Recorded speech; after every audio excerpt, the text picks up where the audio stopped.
Have അങ്ങനെ പേടിച്ച് ഇവിടം വരെ എത്തി. ഈ വീടിനാ കണ്ടിട്ടെ പ്രേമാലയം പോലെ ഉണ്ടല്ലേ. അന്ന് മഞ്ജുവിന് സംഭവിച്ച കാര്യത്തിന്റെ പിന്നിലെ എന്താ സത്യാവസ്ഥ നമുക്ക് അറിയണം. അതിനല്ലേ നമ്മൾ ഇങ്ങോട്ട് വന്നത്. അതിന് ഇപ്പൊ എന്താ ഒരു വഴി? സത്യാവസ്ഥ അറിഞ്ഞാൽ തന്നെ അതിനു മുമ്പ് നമ്മൾ ജീവിച്ചിരിക്കുമെന്നേ ആദ്യം അറിയട്ടെ, എന്നിട്ടല്ലേ ബാക്കി കാര്യം. ശരിയാ അതൊക്കെ പോട്ടെ, നമ്മൾ എന്താണ് ചെയ്യുന്നേ? പരിപാടികൾ പറ, വേഗം പറ. ഓ എന്താ ഒരു തിടുക്കം. എന്താ മഞ്ജു, നിനക്കാണല്ലോ കൂടുതൽ ഇൻട്രസ്റ്റ്.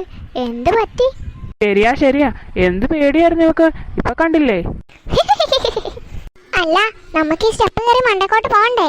എന്താ മണ്ടയിലെന്ന് അറിയണമല്ലോ. അതൊക്കെ പോവാൻ തുളസി, നിങ്ങൾ ഭയപ്പെടാതിരിക്കേ. എന്നെ കണ്ടില്ലേ, ഞാൻ എന്തൊരു ധൈര്യശാലിയാ.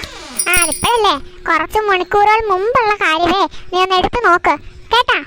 ഓ അതിന്റെ ഒന്നും ആവശ്യമില്ലെന്നേ. അല്ല, നമുക്കെന്നാ മണ്ടയിലോട്ട് കയറി പോയാലോന്നേ. അത് പിന്നെ എനിക്ക് വയ്യടാ, കാലുവേദന എടുക്കുന്ന. ഹോ കൊള്ളാം, നിന്റെ ഐഡിയ കൊള്ളാം. ഈ കള്ളത്തരം ഒന്നുമേ എന്റെ അടുത്ത് ദേഷ്യമില്ല മോനെ, വേഗം വരാൻ നോക്ക്. കള്ളത്തരൊന്നും അല്ലെന്നേ, ഞാൻ സത്യമാ പറഞ്ഞത്.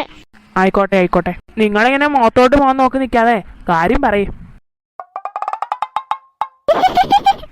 വാ നടക്ക്, പോയേക്കാം.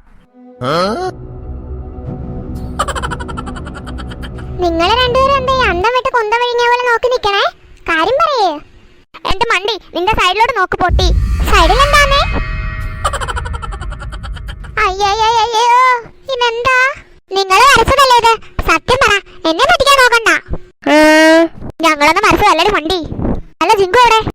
എനിക്കറിഞ്ഞൂടാ, ഇത്ര നേരം എന്റെ കൂടെ ഉണ്ടായിരുന്നല്ലോ. ഞാൻ വന്നല്ലോ. എവിടെ പോയി കിടക്കുവായിരുന്നടാ മനുഷ്യനെ പേടിപ്പിക്കാൻ വേണ്ടി? അല്ല, അവിടെ പഴയ ഒരു TV ഇരിക്കുന്ന കണ്ടു, അതെടുക്കാൻ നോക്കുമായിരുന്നു. പക്ഷെ എന്ത് ചെയ്യാനാ, പൊങ്ങുന്നില്ലായിരുന്നേ. അത് കൊള്ളാം. നീ ഇങ്ങനെ കണ്ടപത്രാതിയൊക്കെ പറക്കി നടന്നോ? എടാ മണ്ട, അത് കണ്ടപത്രാതിയൊന്നുമല്ല, TV. അയ്യോ എനിക്ക് വയ്യ പറയാൻ. മാറ, നമുക്ക് പോവാം.